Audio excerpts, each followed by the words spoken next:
So I'm a maternal fetal medicine specialist, which means I'm a high-risk obstetrician, and so I'm going to be talking about the prenatal care of patients who are actually diagnosed with cancer during pregnancy, and then as well as talking about prenatal care for the cancer survivor as well. And then if I have time, I'll talk a little bit about my research as well. So the objectives of the talk, I'll talk about the incidence of cancer in pregnancy, and then I'll talk about the pregnancy management with a concurrent diagnosis of cancer, including diagnostic imaging, chemotherapy, and surgery.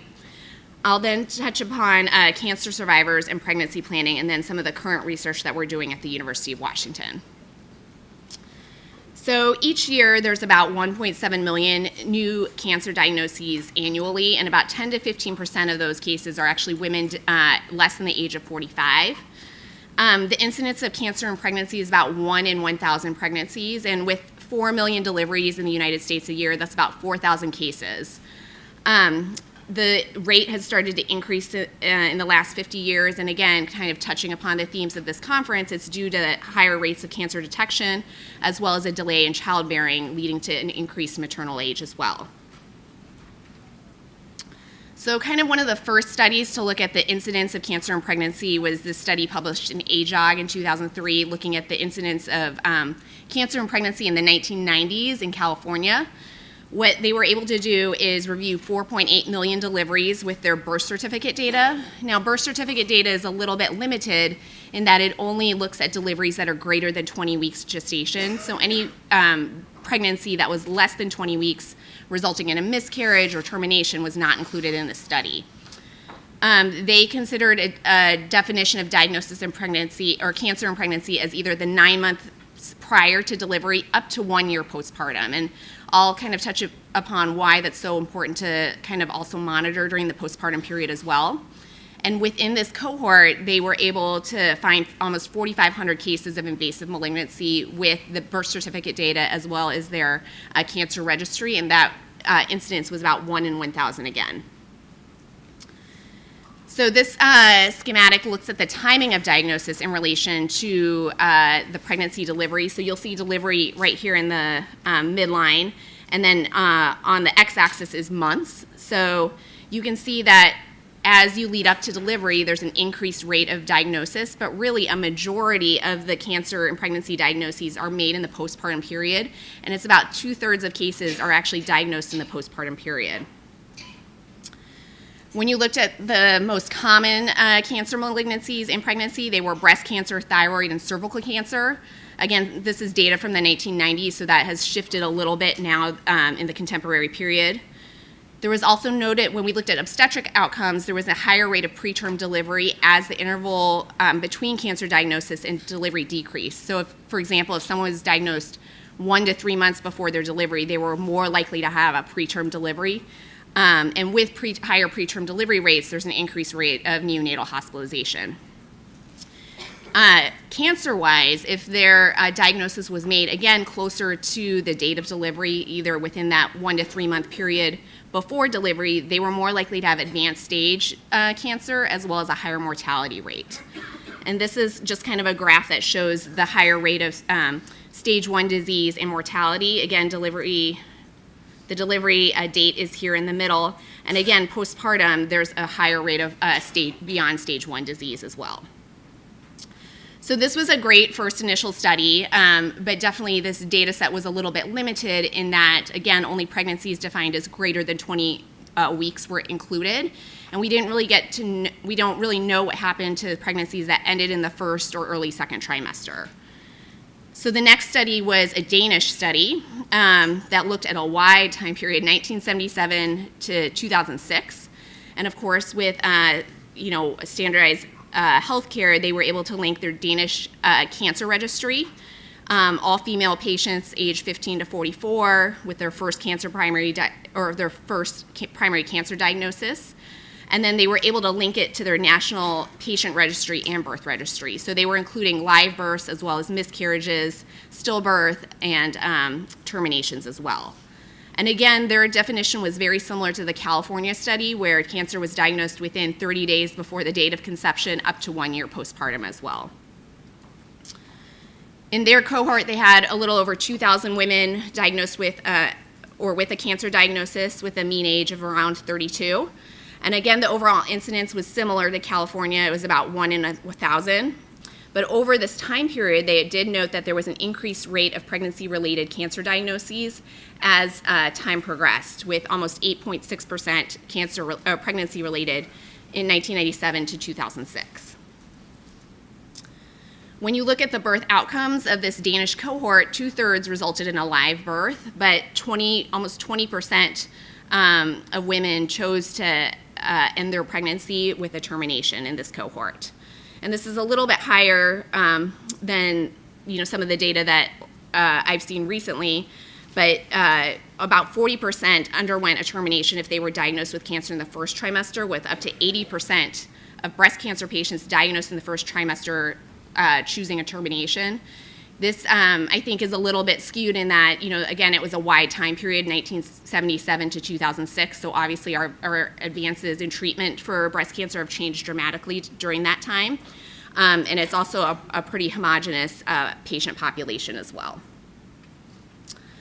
Again, when you look at the incidence, about 2/3 were diagnosed in the postpartum period, and their top cancer diagnoses were melanoma, breast, and cervical cancer.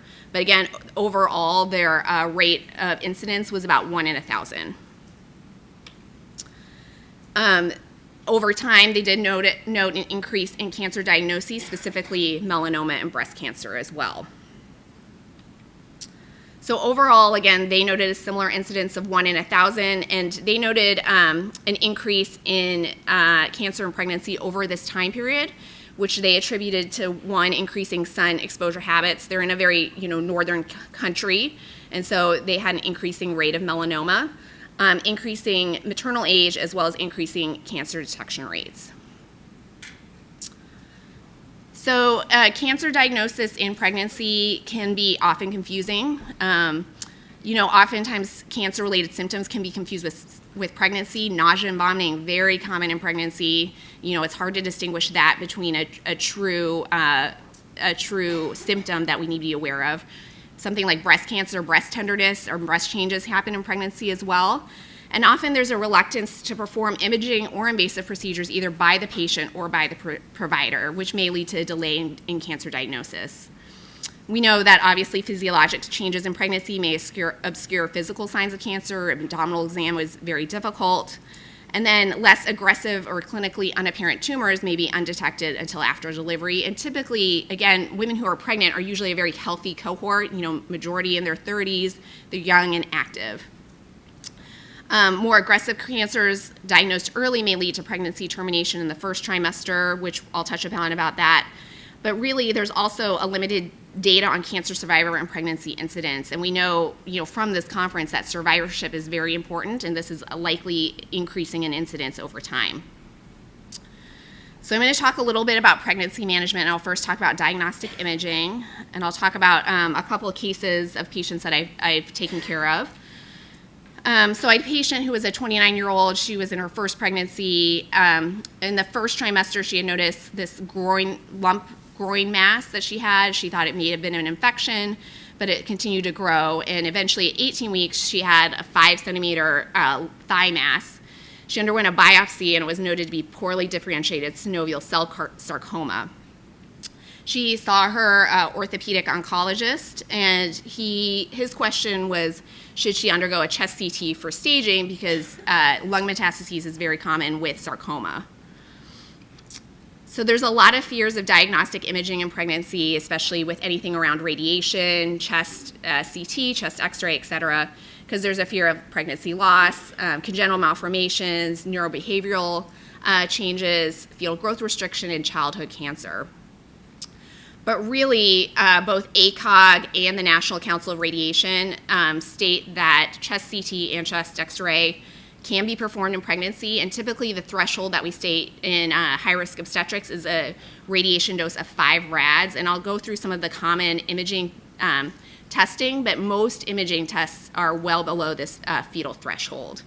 Obviously, our first standard is to try to use ultrasound or MRI if possible, but if we're not able to, then we can move on to some other imaging modalities. So again, the threshold that we typically state for pregnancy complications with imaging is 5 rads. You will see centigrade. There's many conversion estimated fetal dose, so just make sure that you're using the correct standard when you're comparing. So, something like a chest x-ray is less than 0.01 rads, well below the 5 rads. It's really only when you get to abdominal or pelvic CT that you're even close to the 5 rad threshold. And just for background rate, we're all exposed to radiation. Me taking this flight from Seattle to Chicago, I was exposed to radiation as well. And in 1 year, every person is probably exposed to about 0.1 rads of radiation. These are the thresholds where we know that there are fetal effects of radiation. So it's really sensitive in the first trimester, where there's a risk of miscarriage, and then in the second and third trimester, IUGR and developmental delay. Developmental delay, you need an exposure of up to 100 rads, which is associated with a loss of 30 IQ points. But again, many of these diagnostic imaging techniques are done only once in pregnancy, with minimal exposure, and you can also work with your radiologist to also minimize exposure as well. The question that I also get a lot of is the risk of childhood cancer. So the risk of childhood leukemia in general is about a background rate of 1 in 3,000, and it is thought that with fetal exposures of up to 1 to 2 rads, based on really the Japanese survivors of Hiroshima and Nagasaki, that there might be an increased rate of childhood leukemia with this exposure in utero. It increases the baseline risk of 1.5 to 2 over the baseline risk, so we're talking about a risk of 1 in 1,500 instead of 1 in 3,000. So again, I talk to my patients, or I talk to the radiologist first to see if there are alternatives for imaging at this exposure level. I counsel my patients on this risk. But really, if it's going to change a management in their clinical care, then we weigh the risks and benefits of each situation. So in general, for diagnostic imaging, we prefer ultrasound and MRI. We do avoid gadolinium in pregnancy if possible, because it's excreted by the fetal kidneys, which can, in case reports, it has a risk of fetal renal complications. However, we will use CT or X-ray in order to help with diagnosis or changes in management, although we try to avoid it in the first trimester if possible, because this is when the organs are developing in the fetus. For CT imaging, we do use abdominal shielding, so that can reduce the risk of fetal exposure. And you can, again, work with your radiologist determining on what you're actually trying to look for. You can adjust the slice thickness, number of cuts obtained to reduce the radiation exposure even further. Radiation therapy in general is not recommended in pregnancy, though. So now let's touch base a little bit about surgery in pregnancy. So this patient ultimately underwent a chest CT, and she did have a negative chest CT, thankfully, for metastases. And so the clinical care that was proposed was that she needed to undergo surgical resection with her orthopedic surgeon, and was also going to have a skin graft closure with plastics at the same time, and there was going to be a need for radiation treatment postpartum, since that we couldn't do that during pregnancy. So non-obstetrical surgery in pregnancy is actually can happen. It's typically 1 in 500 pregnancies. In this specific registry in Sweden, they looked at all the surgeries that were performed in the 70s, and 40% of these surgeries had occurred in the first trimester. They did note an increased rate of preterm birth and a higher risk of low birth weight or very low birth weight in those pregnancies that underwent surgery during pregnancy. But again, there was need for a kind of more updated data for that point. And so this is a literature review that spans almost 40 years, from 1966 to 2002, that reviewed almost 12,000 pregnancies that underwent surgery. And typically the most common surgery that people have during pregnancy are either an appendectomy or cholecystectomy. The major birth defect rate was about 2%, which is similar. The general rate of birth defects is around 3 to 5%. There was a risk of prematurity, especially if those procedures were performed in the second or third trimester. especially if there was an intra-abdominal surgery or if there was an infection, like an infected appendicitis or a ruptured appendicitis that led to that surgery as well. With any surgery, there is always a risk of needing to deliver during the time of surgery, and I do consent my patients for that as well. And so we have to work with our anesthesia colleagues as well as the surgeon and the obstetrics team as well. And there is a risk of fetal loss. Again, highest with like an infectious complication or a emergent surgery. Also intra-abdominal surgery, but again, that risk is probably the lowest in the second trimester, which is when we would ideally like to perform surgery in pregnancy if needed. So I work with my obstetric anesthesia colleagues because there's obviously many physiologic changes that happen in pregnancy that can complicate anesthesia. There's increased cardiac output, higher blood volume, the respiratory rate changes.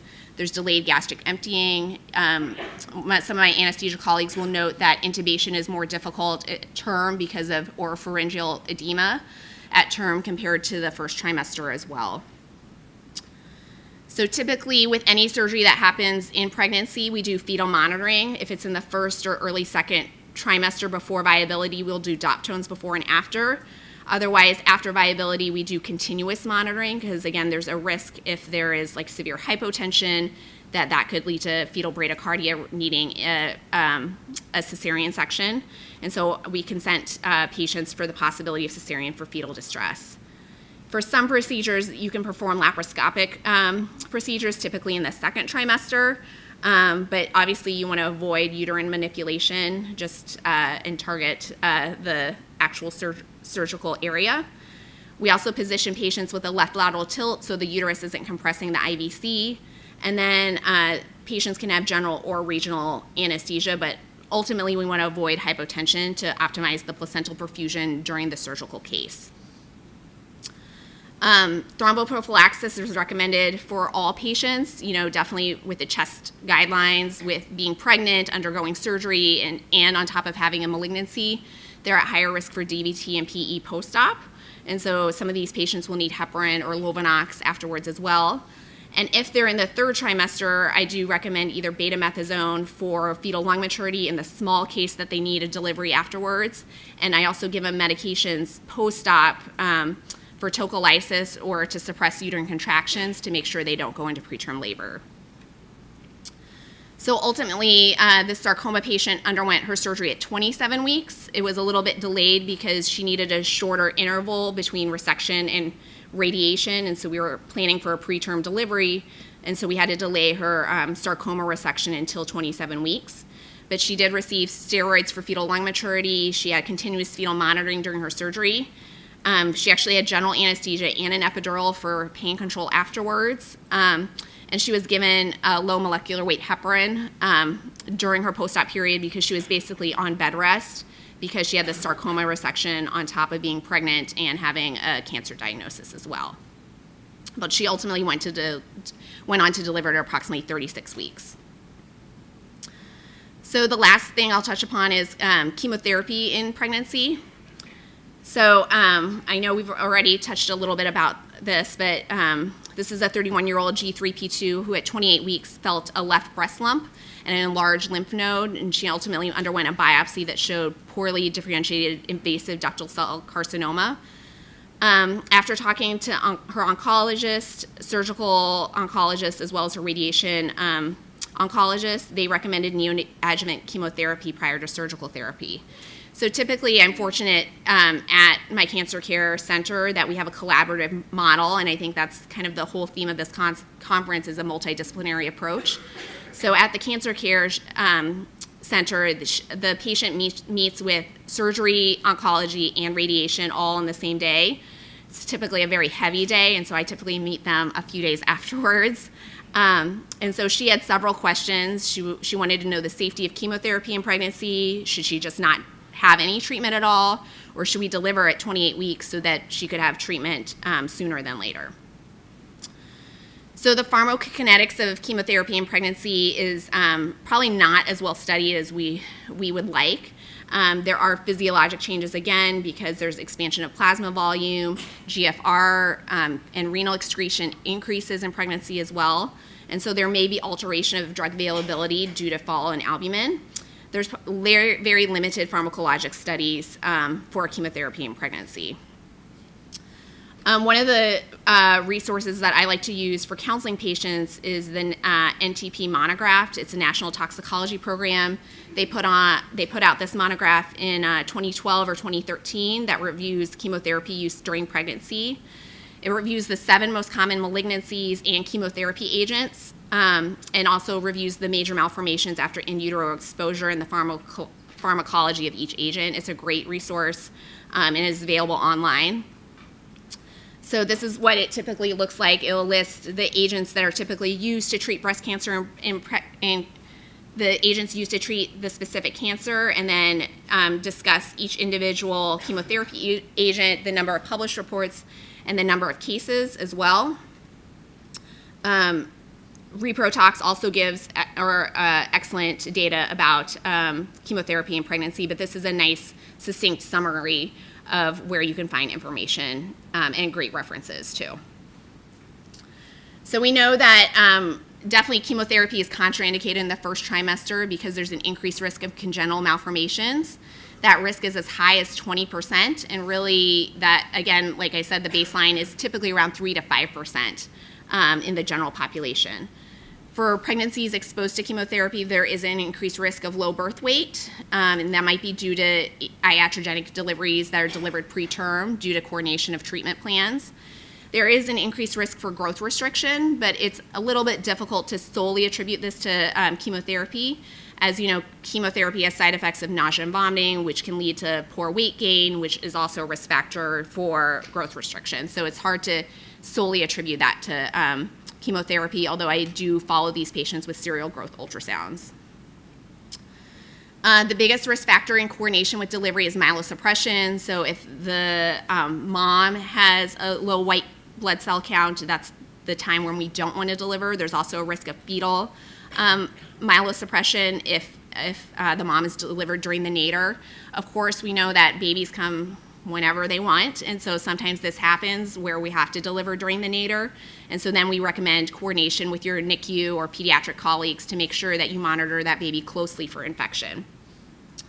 As far as cognitive development, you know, I think the next lecture will talk a little bit about the long-term effects of children exposed to chemotherapy in utero, but however, there's no differences seen in exposed versus unexposed in sibling data currently.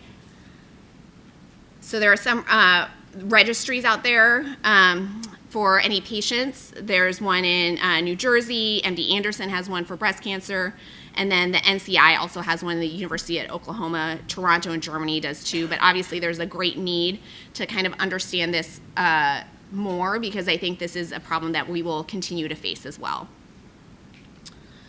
So ultimately, this patient actually underwent neoadjuvant chemo for 2 cycles and then had a vaginal delivery at term of an 8.5 pound infant. She then completed her neoadjuvant chemo after delivery, then underwent lumpectomy, lymph node dissection, radiation, and tamoxifen. She was tested for BRCA, which was negative, and she opted for a copper IUD for contraception.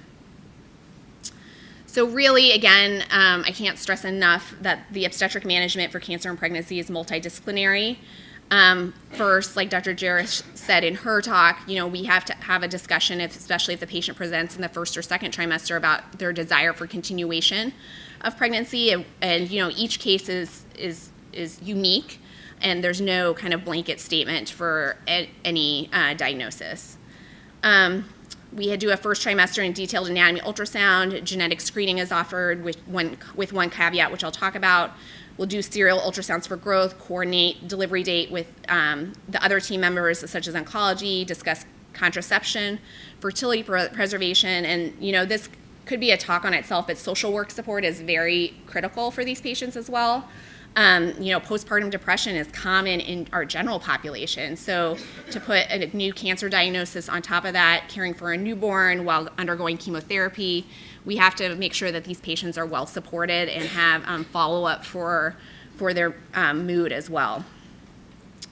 So just one quick caveat about genetic screening, which is offered to all pregnancies, which is a screening test for Down syndrome.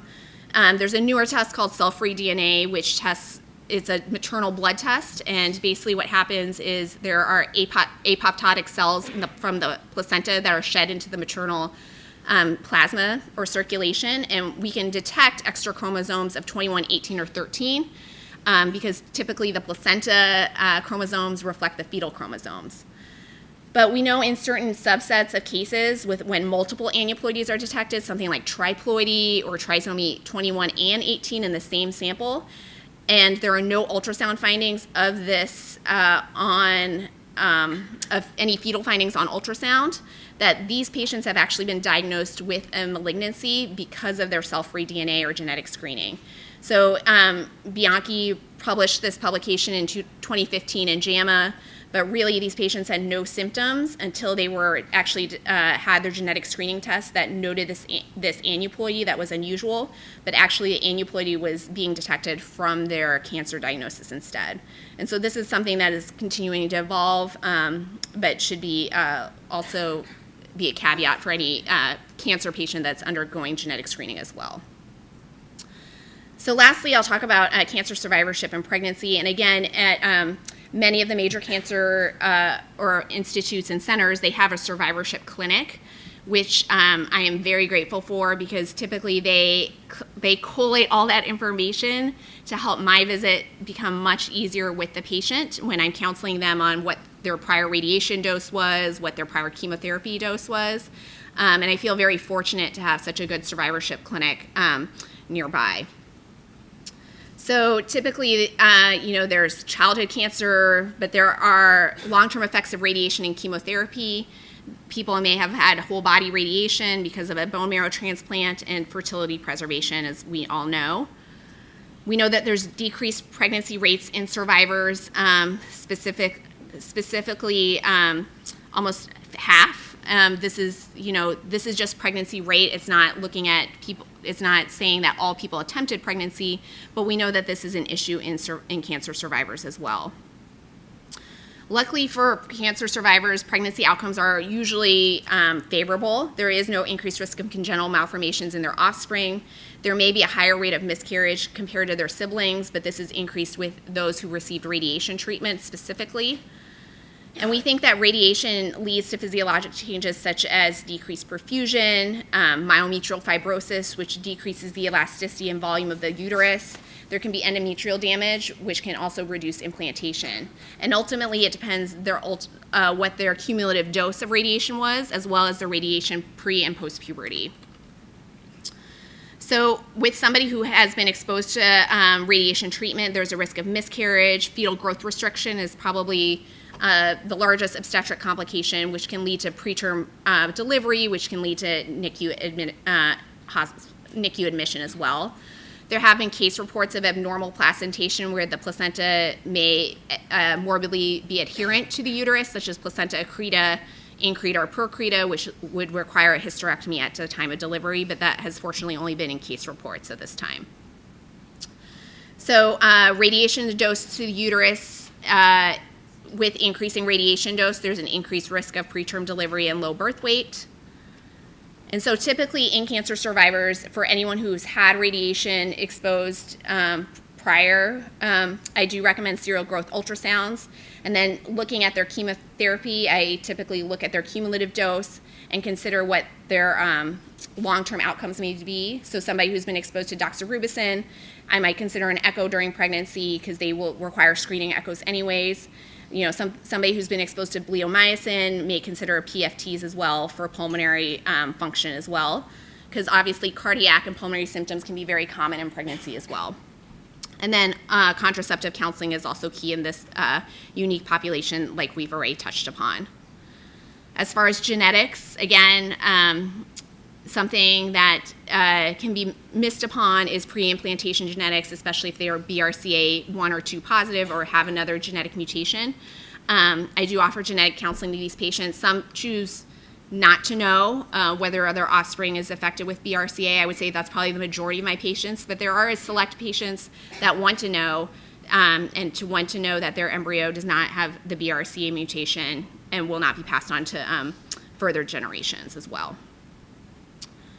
So I will quickly go through my research since I'm quickly running out of time, but the first study that we've done at University of Washington is to look at young women diagnosed with breast cancer in the Seattle area and to look at their pregnancy outcomes considering their relationship to their cancer diagnosis. So there's a lot of data about just the pregnancy outcome with the cancer diagnosis. There's a little bit less about subsequent pregnancies. And so we were doing this cohort study for women that were diagnosed between 2004 and 2010. Within the 366 women, we had 922 pregnancies that were before their cancer diagnosis, 5 concurrent, 21 postpartum, and then 24 pregnancies that were subsequent after their cancer diagnosis. There was a higher rate of miscarriage in the postpartum group, but overall the outcome was quite favorable, with leading to term deliveries in all other groups, especially in the subsequent group, which is favorable.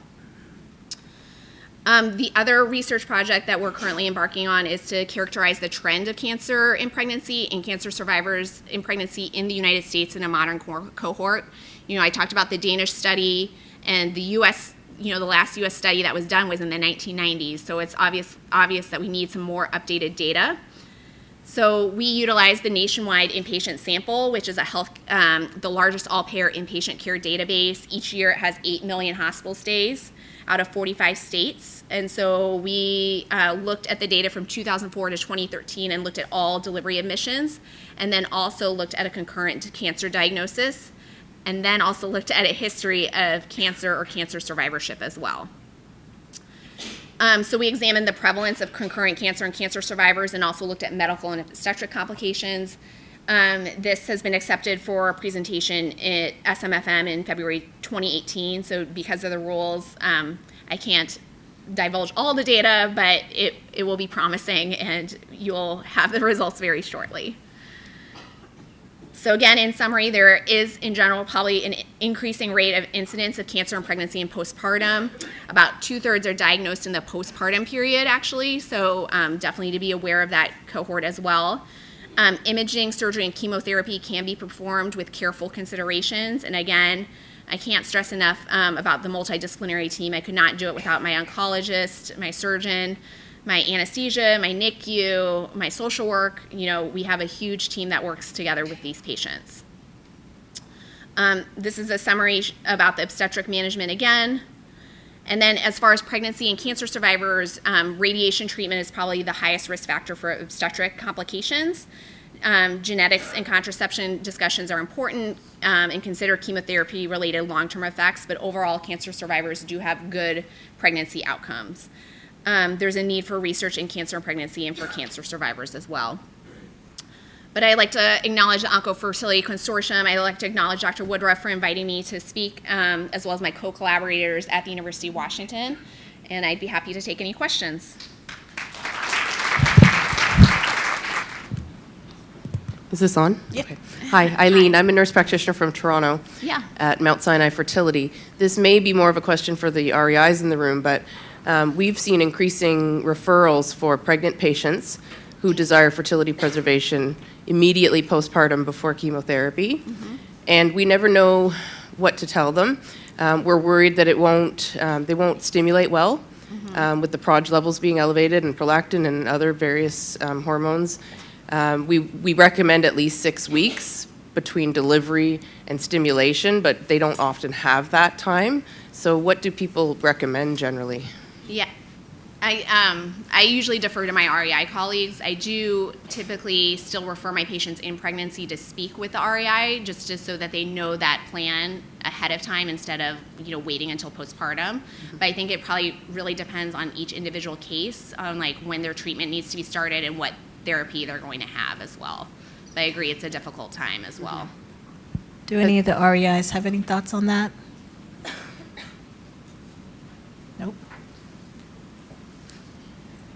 haven't seen a patient immediately postpartum for stimulation, but I think that would be a good example where ovarian tissue preservation might be done. Like when they're getting a port placement, they can quickly take out the ovary or part of the ovary, and I think that is one of the options. Thank you. Thank you. Thank you so much.